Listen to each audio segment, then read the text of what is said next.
Hi, I'm Nicholas Biddle. As the former president of the National Bank, I know a thing or two about managing money. Andrew Jackson, on the other hand, does not. With his closing of the bank and other rash policies, he has hurt many people. My name is Sarah Jackson, wife of Andrew Jackson Jr. and First Lady for President Jackson between 1834 and 37. I am not sure what all this fuss is about, concerning his picture being on the $20 bill, but I can tell you one thing, he wouldn't have liked it. The man that stormed up and down the halls of the White House, muttering murderous threats to paper money, while drafting speech after speech announcing his veto of the second chartering of the National Bank, would convulse at such a proposition. Not only that, but in light of the recent economic panic of '37, which I mainly attribute to Mr. Jackson's poor handling of the National Bank, Mr. Jackson's would be the last face on earth I would choose to etch on such an important symbol of American prosperity. How many desperate Americans have lost their livelihood to bank runs created by the specie circular?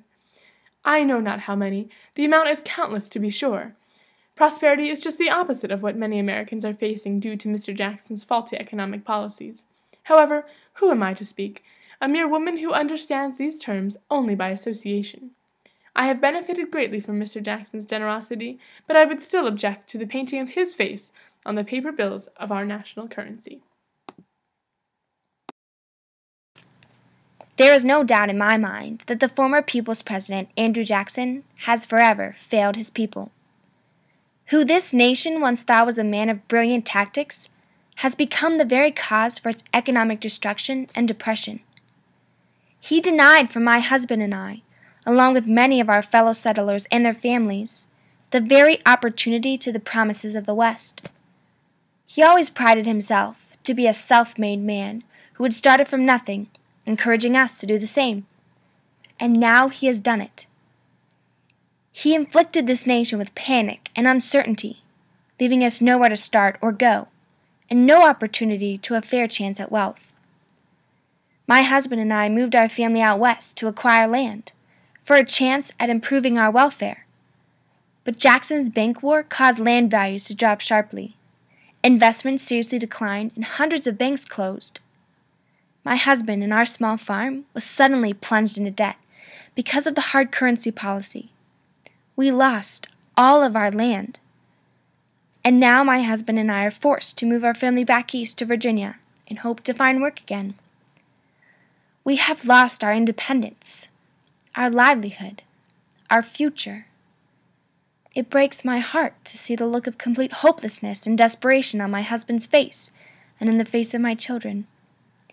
We can only hope that time will bring good fortune and a new president.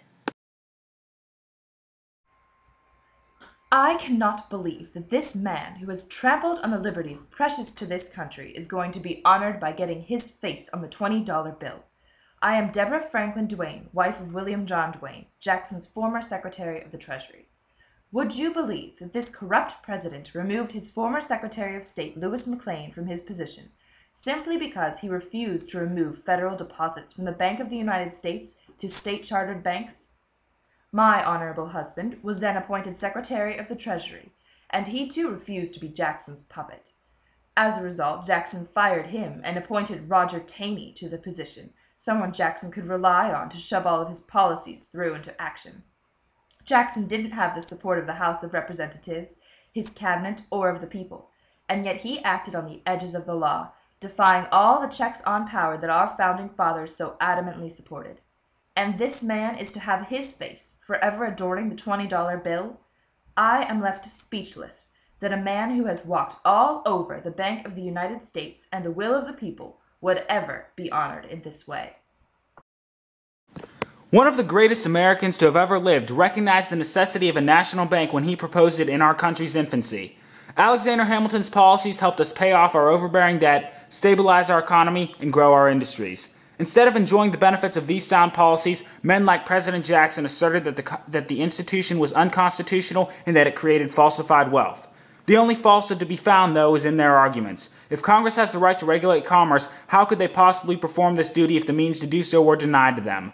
Furthermore, paper wealth is just as real as any other and is necessary because the gold and silver resources needed to support our industries, loans, and investments just doesn't exist. Suffocating our economy by denying it capital will not only put us behind our competitors overseas, but will also destroy our country as it already has in this panic. We released the bank once, and even the staunchest supporters of this policy seriously regretted their actions and hastily chartered another. We obviously haven't gained anything from the knowledge of our past mistakes, and the policy was pursued again, which has, again, resulted in widespread financial ruin and panic.